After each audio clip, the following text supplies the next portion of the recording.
بسم الله الرحمن الرحيم الحمد لله رب العالمين اللهم صل وسلم وبارك على المبعوث رحمة للعالمين سيدنا محمد وآله وصحبه أجمعين وبعد.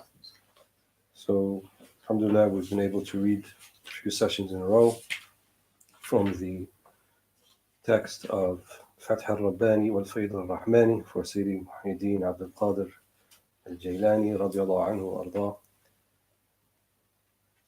And as we said, this is a text of 62 discourses where Sayyidi Abd al-Qadir al-Jilani discusses some of the aspects of how to further our relationship with Allah subhanahu wa ta'ala, and in turn further our relationship with the creatures of Allah subhanahu wa ta'ala, with His creation.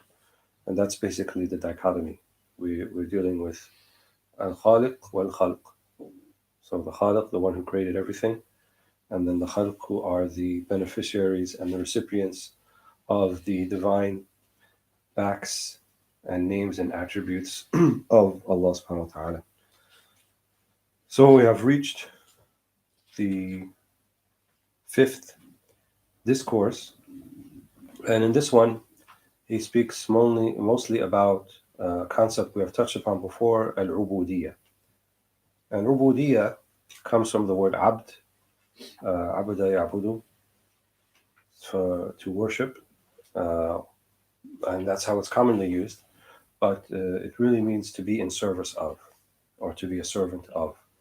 And as such, it's to be in service of in a manner where you are not doing it out of expectation of reward, because it literally means slave, but we use servant because people are uncomfortable with the word slave, because there's a lot of negative connotations with that, as it should be, because we should only be slaves to God, to Allah subhanahu wa ta'ala. But if we are in servitude to Allah subhanahu wa ta'ala, that means we're not doing it because we have some type of expected reward that's coming back. So the servant serves in the name of the service, in the name of the one that they are serving. And so this is a concept of ubudiyya.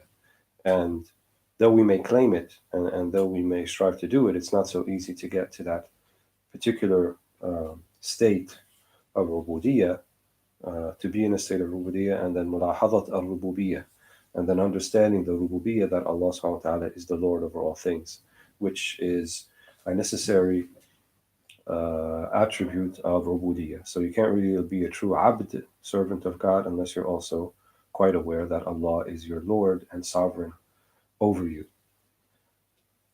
So he begins it by saying, أين عبودية الحق عز وجل؟ هات حقيقة العبودية وخذ الكفاية في جميع أمورك. أنت عبد آبق من مولاك، ارجع إليه وظل له وتواضع لأمره بالامتثال، ولنهيه بالانتهاء، ولقضائه بالصبر والموافقة. إذا تم لك هذا تمت عبوديتك لسيدك وجاءتك منه الكفاية. قال الله عز وجل: أليس الله بكاف عبده. So he said, where is your ubudiyya? Where is your servitude for the haqq, for the real and the true Allah subhanahu wa ta'ala? Show or bring this reality of your ubudiyya, or bring about this reality of the ubudiyya. وَخُذِ الْكِفَايَةَ فِي جَمِيعِ أُمُورِكَ. Then you will be sufficed in all of your affairs. But you are a runaway servant from your master. So runaway servant here, the metaphor meaning al-abd al-abiq, means that they ran away without just cause. And that means that we may claim ubudiyya, but our actions betray what's really going on inside. So he says, irja ilayhi wa dhullahu. Go back to him and be humble before him. Tawada li amrihi bil imtithal. Right? And imtithal means that which he asks you to do, you do it. وَلِنَهْيِهِ بِالْإِنْتِهَاءِ. And that which he forbids from you, you stay away from. وَلِقَضَائِهِ بِالصَّبْرِ وَالْمُوَافَقَةِ.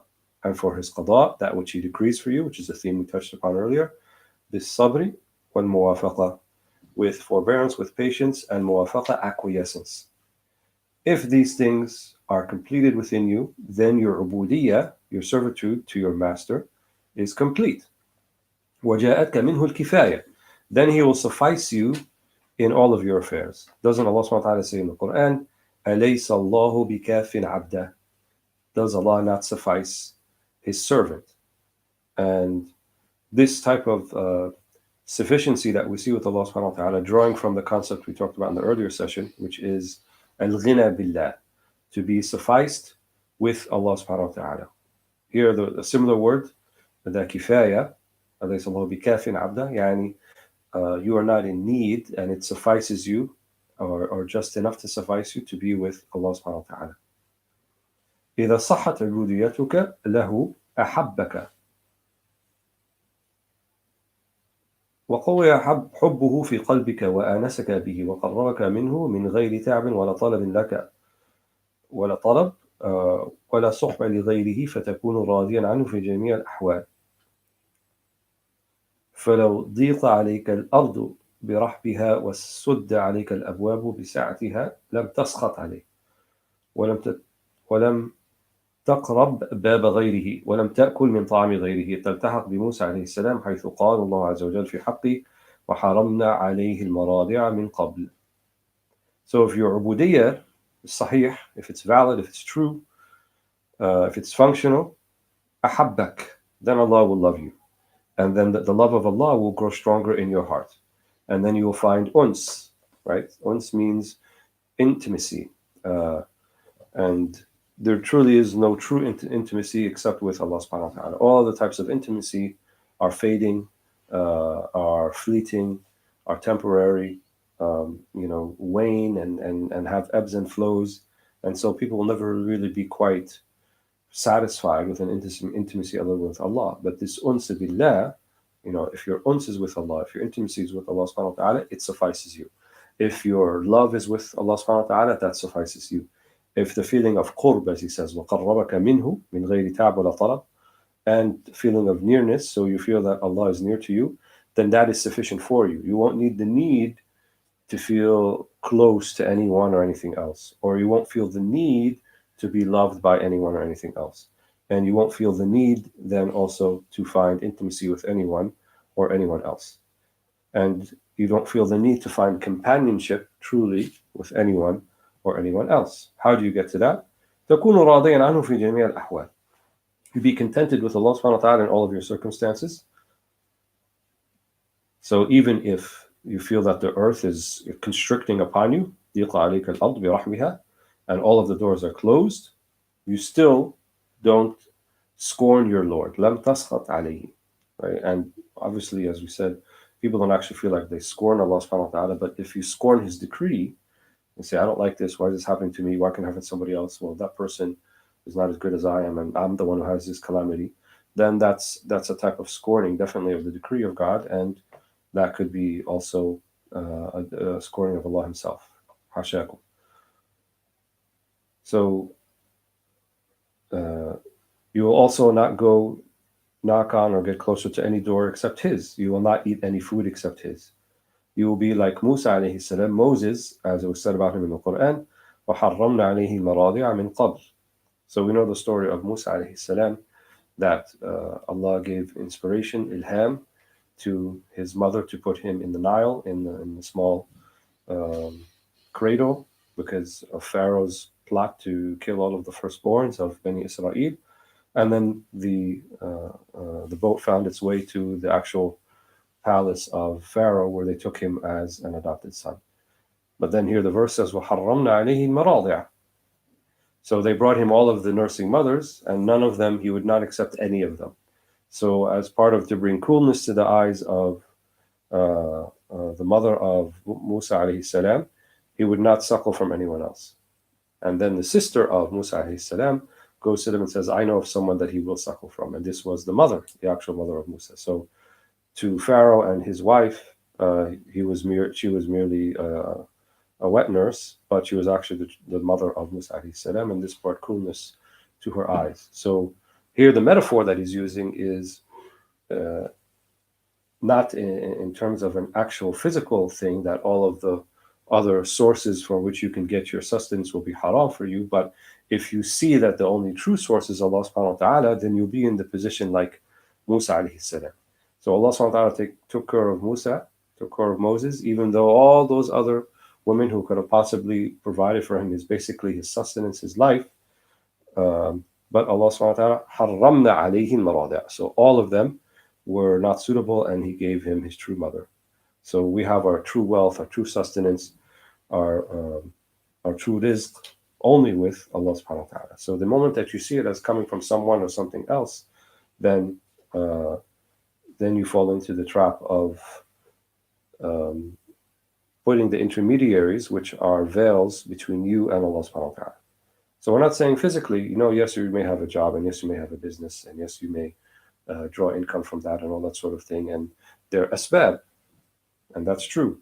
But where is your heart? What is the qibla of your heart? Where is that situated? Where is that looking towards? To Allah subhanahu wa ta'ala.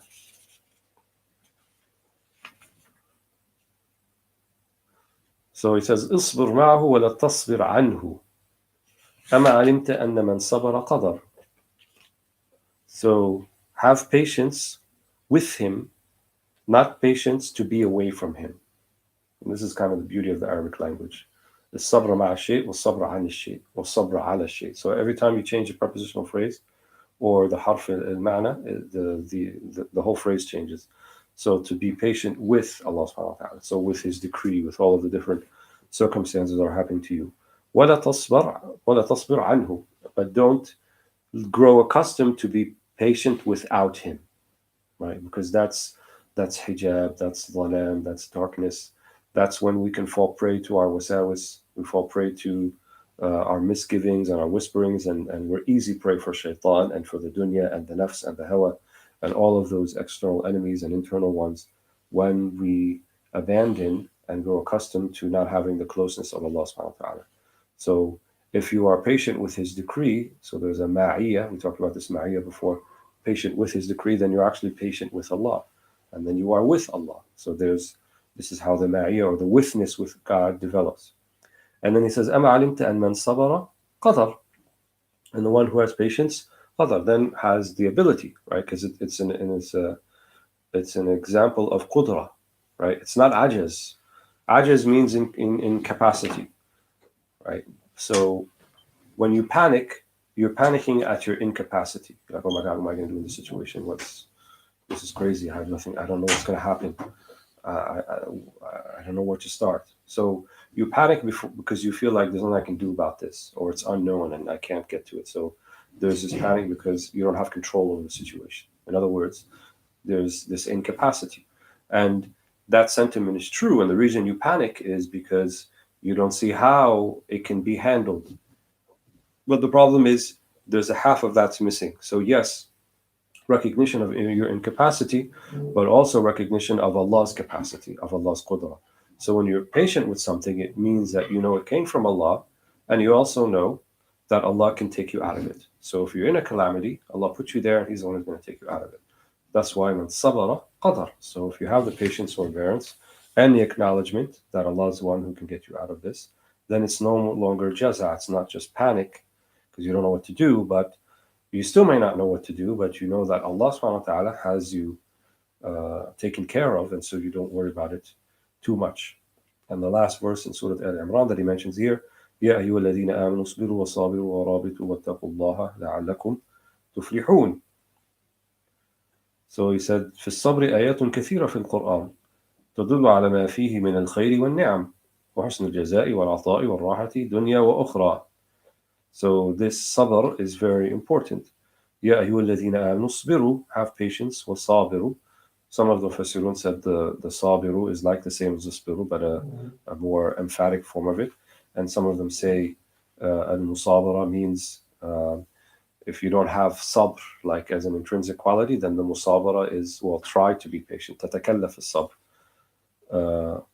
warabitu, right? Al-ribat means to stay firm. Muslims, they used to have on the frontier lands al-arbita or ribat. So the ribat is, where they would have kind of a watchtower or lookout station to see potential oncoming enemies. And so there are people who actually live there.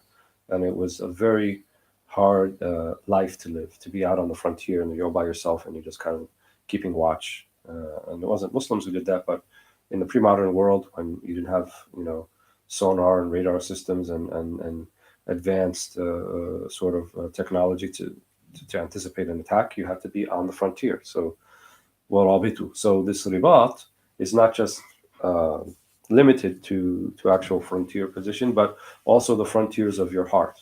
So this ribat, the Prophet ﷺ, ذَلِكَ الرِّبَاط, when he talked about waiting for one prayer to the next, that you're mu'takif and you're holding on to the habl of Allah, to the rope of God, and you're patient and you're forbearant. And you can think of ribat as kind of even a more emphatic form of patience.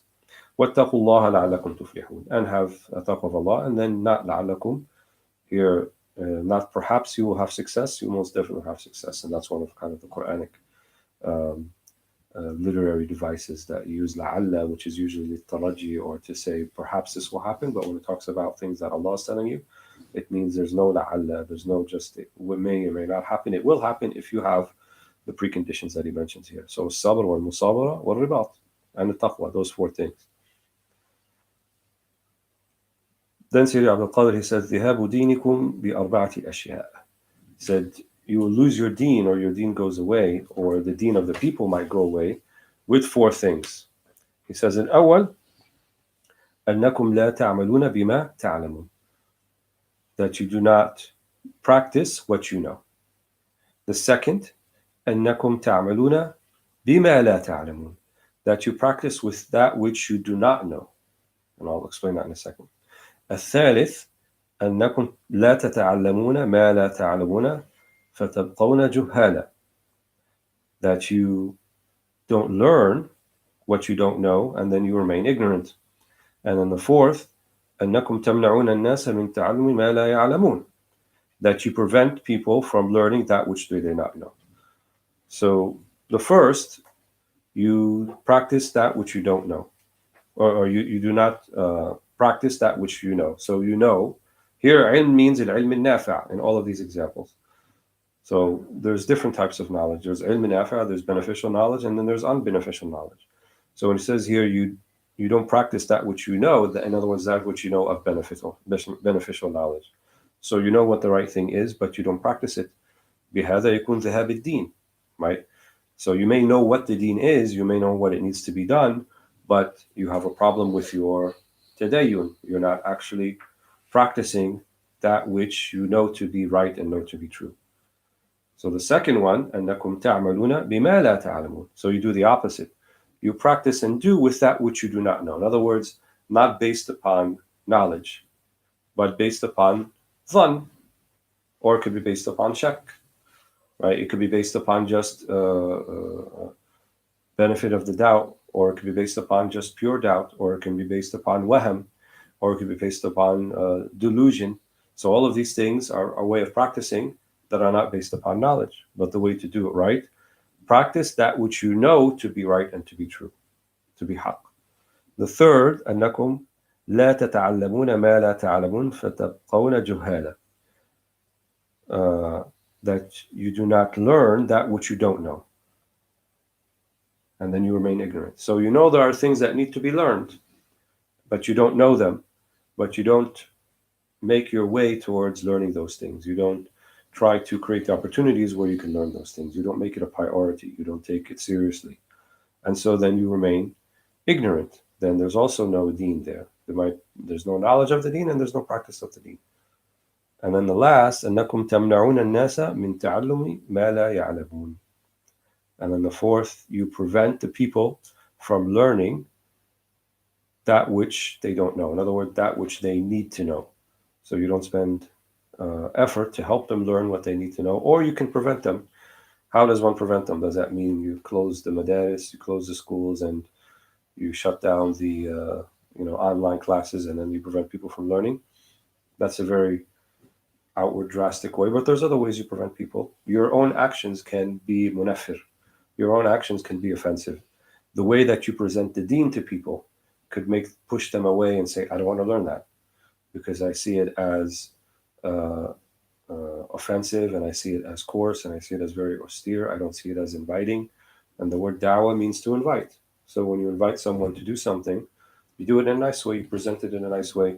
You don't do it by kind of verbally or emotionally or spiritually assaulting someone.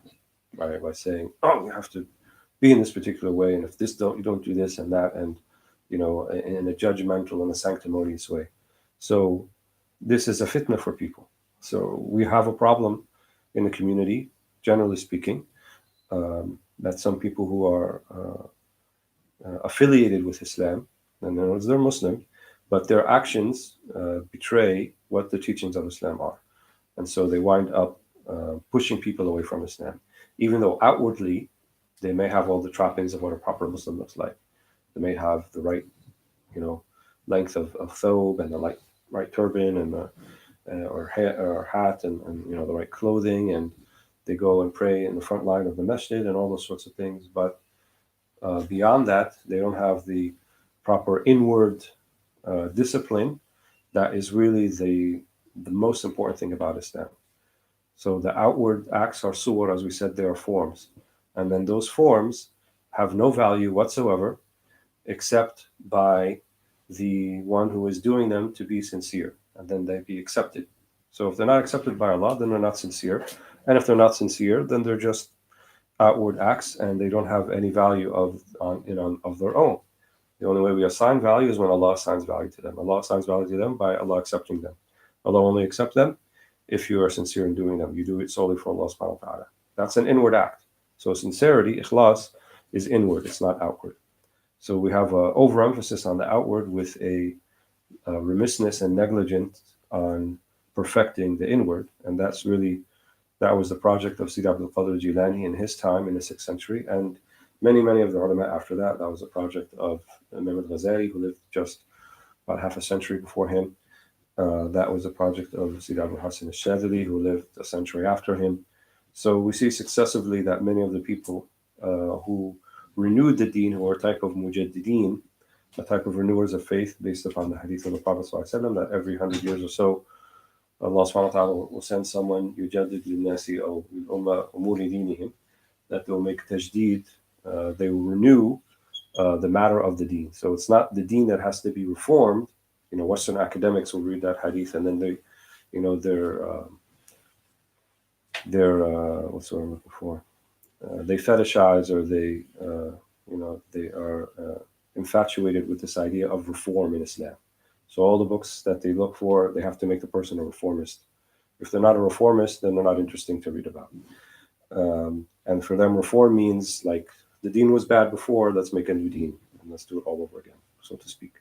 But renewal and reform in our paradigm, in the true paradigm of our ulama, is renewing the accessibility and for the tadayyun to be muyassar, for the people to practice their deen to be renewed, the practice of the way that their deen is. So perhaps the way that it was taught a century before, or even a generation before, is not suitable, not like completely unsuitable, but not suitable completely or in the best way for the generations to come. And we see this throughout the history, that before people learned in masajid, in halaq al-dhikr, in the circles, and then that wasn't sufficient, and then they built madaris, and then they built other institutions like zawaya and awqaf, and things developed because there had to be a renewal. Even the scholar literature itself, before it was just mainly hadith, but then there were separate independent books of hadith that were written, Imam Malik being the first, that he also included fatawa and things like that. And then it went on for someone like Abu Harith al-Muhasabi, who started to write books about tazkiyah, about purification of the soul, that weren't merely hadith. And so this sort of development went on, and this was the type of renewal. The deen wasn't changed. They were still saying, Qala Allahu, Qala Rasul, and this is the deen. But the manner in which by they presented it to people changed somewhat and continues to change. Here we are on this platform where people all over the world can tune in and listen, and certainly that was even available 20 years ago. So, but the core of the teachings remain the same, but how we articulate them and present them may be different from one time to the next.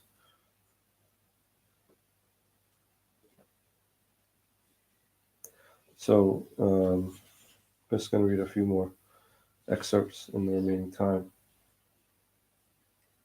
So one of the things that he brings up here, that he doesn't say explicitly, but is kind of said implicitly, which is a few pages later, is what are some of the sifat, what are some of the attributes of the da'iyah? What are the attributes of a person who's going to function as the one who is a caller to Allah, the one who's going to bring people to Allah subhanahu wa ta'ala, that he's going to or she's going to teach Islam and how to present it and so forth.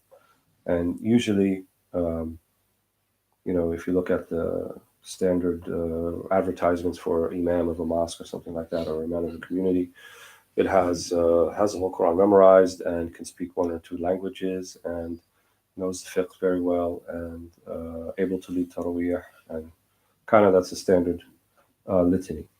But here we find Sayyid Abd al-Qadir al-Jilani, he says,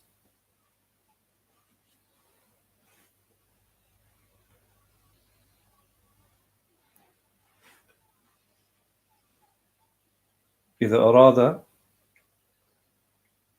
للعبد الأمر هيأه له، هذا شيء يتعلق بالمعاني لا بالصور. إذا تم لعبد ما ذكرت صح زهده في الدنيا والآخرة وما سوى المولى، تجيئه الصحة، يجيئه الملك الملك والسلطنة والإمارة، تجيئه تصير ذرته جبلا، قطرته بحرا، كوكبه قمرا، قمره شمسا، قليله كثيرا، محوه وجودا وفناؤه بقاء، تحركه ثباتا، تعلو شجرته وتشمخ إلى العرش وأصلها إلى الثرى ويظل أغصانها في الدنيا والآخرة. So he said, if Allah wants to get a servant of his, يهيئه للأمر, right? He wants to prepare him for a certain matter that's an important one.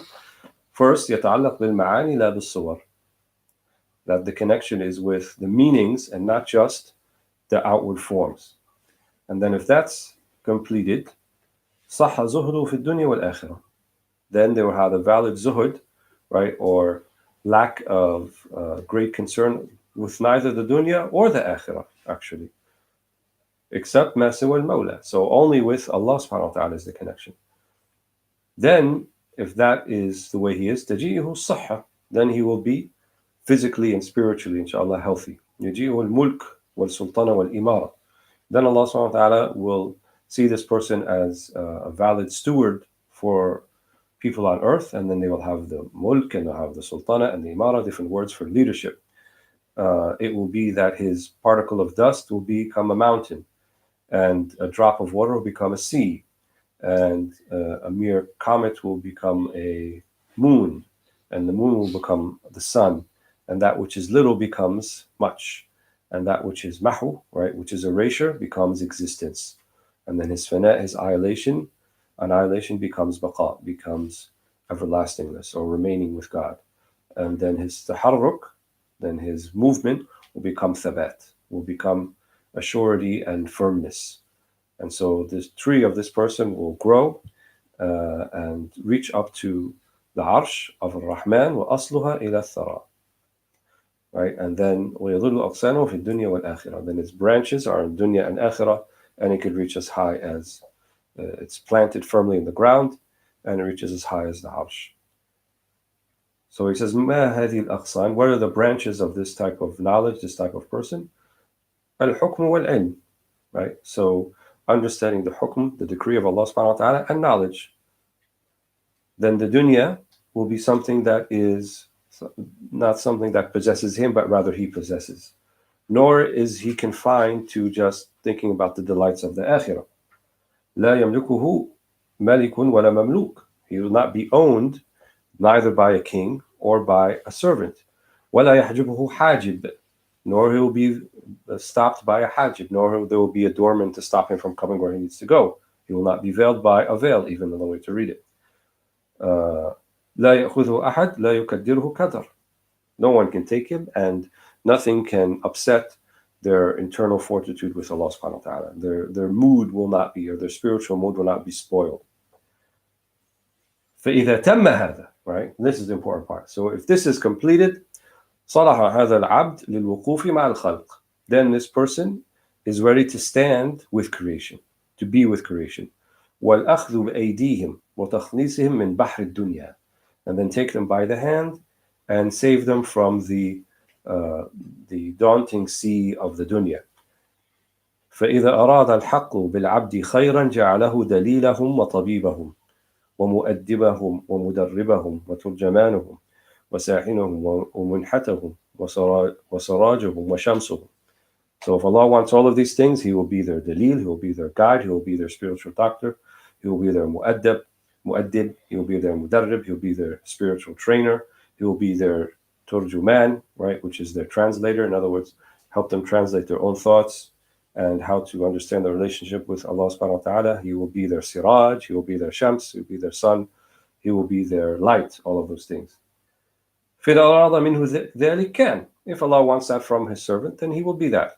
وإلا حجبه عنده وغيبه عن غيره. But there are some of the servants who have all of the attributes above, and Allah doesn't desire that for them. So what does He do?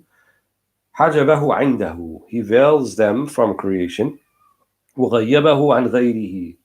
And He makes them absent from the vision of others.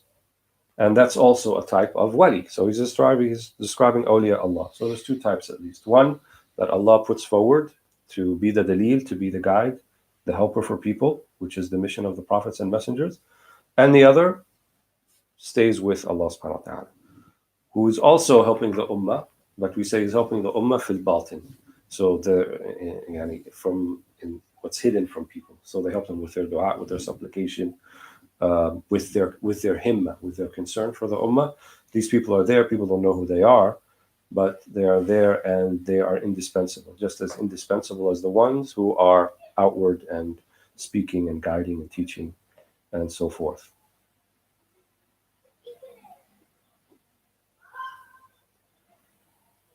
أحد أفراد يوفقهم لمصالح الخلق وهدايتهم. So he said, yes, some of those, they're afrad, they're not many, but Allah will protect them and He will take them back to the khalq, He will take them back to the creation, مع الحفظ الكلي, right, with complete preservation, والسلامة, and safety. These people then are the true guides. So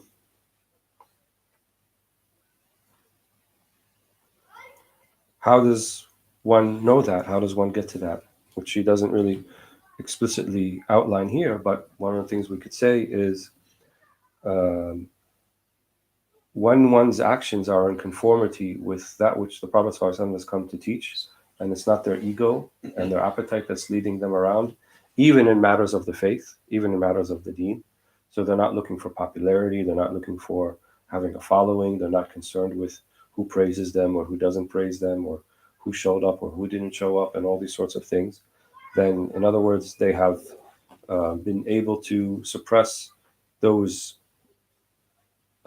features of appetite that all of us possess to the degree, or at the very least, they know when it's speaking to them, and now they can listen to, the angelic khatira, the angelic thought, and the Rabbani thought, and the ilham that comes directly from Allah subhanahu wa ta'ala. So they feel that all of their actions then are mulham. All of their acts then are inspired by Allah for them to do. And if they don't feel inspiration about something, yatawaqqafun. If they don't feel inspired that this is the right thing to do, then they pause, they wait. Much in the same way that the Prophet ﷺ wouldn't do something until the wahi came. And if he was waiting for the wahi, then he would have tawaqquf. So they are people who operate in a similar manner. They don't receive wahi, they don't receive direct revelation like the Prophet ﷺ did, but they can receive ilham, they can receive inspiration. So if they're insan mulham, and they've reached the level of an-nafs al-mulhama, they reach the level of the soul that's inspired, then inshallah all of their acts are inspired. Are they masoom? Are they infallible? No, they're not infallible. They're what we call mahfuz, which is what Shaykh Abd al-Jilani said here. So he protects them with his hifz, ma'al hifz al-kulli, right? So hifz means protection, when salama means to be safe from harm and safe from error. But that doesn't mean they can't make a mistake. It doesn't mean that they can't do something that is harmful. But Allah subhanahu wa ta'ala is the one who protects them from doing such things. And then they look to Allah to continue to protect doing them. And then when they do make a mistake, then they are not musir ala al-ma'siyah. They are not people who continue to do it, but they realize the mistake and they return to Allah subhanahu wa ta'ala. So the idea is not just I never make mistakes, but the idea is when I do make a mistake, do I realize it? And do I try to fix it? And do I try to make amends not just to if anyone was affected, but also make amends, more importantly, to Allah subhanahu wa ta'ala. So I think I'll just finish off with one last thought here. He says, ما يخشى الله عز وجل إلا العلماء العمال بالعلم إنما يخشى الله من عباده العلماء. The last paragraph. So the ones who truly have khashya, have this God awareness of Allah subhanahu wa ta'ala from His servants, are the ulama. Who are the ulama? Al-ulama al-ummal bil-ilm. Those type of ulama. The ones who are knowledgeable, but they practice their knowledge. They practice what they know. الذين يعملون ويعلمون. The ones that do and know. ولا يطلبون من الحق عز وجل جزاء على أعمالهم بل يريدون وجهه وقربه يريدون محبته والخلاص من بعده وحجابه يريدون ألا يغلق أو لا يغلق بابا في وجوههم دنيا وآخرة لا يرغبون في الدنيا ولا في الآخرة ولا فيما سواه الدنيا لقوم والآخرة لقوم والحق عز وجل لقوم. So he said these are the people who do not seek from the haqq, from Allah subhanahu wa ta'ala, recompense, reward for that which they do. Rather they seek and they desire His countenance and His closeness, yani they seek God and they seek His love, His mahabba, wal-khalas min bu'dihi wa hijabihi, and to be saved and free and find salvation from His bu'd and from His hijab. So from being far away from Allah subhanahu wa ta'ala in a spiritual sense and to be veiled from God. That's the main thing. And they don't want any doors to be closed before them, neither in the dunya nor the akhirah. But they're not interested in the dunya, and they're not even interested in the akhirah, but they're only interested in Allah. So he says the dunya are for some, and the akhirah is for some. In other words, people who seek the akhirah. And then Allah subhanahu wa ta'ala is for some. So the people who seek dunya, there are people who seek akhirah, and there are people who only seek Allah subhanahu wa ta'ala. So may Allah make us of those people who seek Allah for His sake and for no other sake. And He has the power to do that. إنه ولي ذلك وقضى عليه والحمد لله رب العالمين.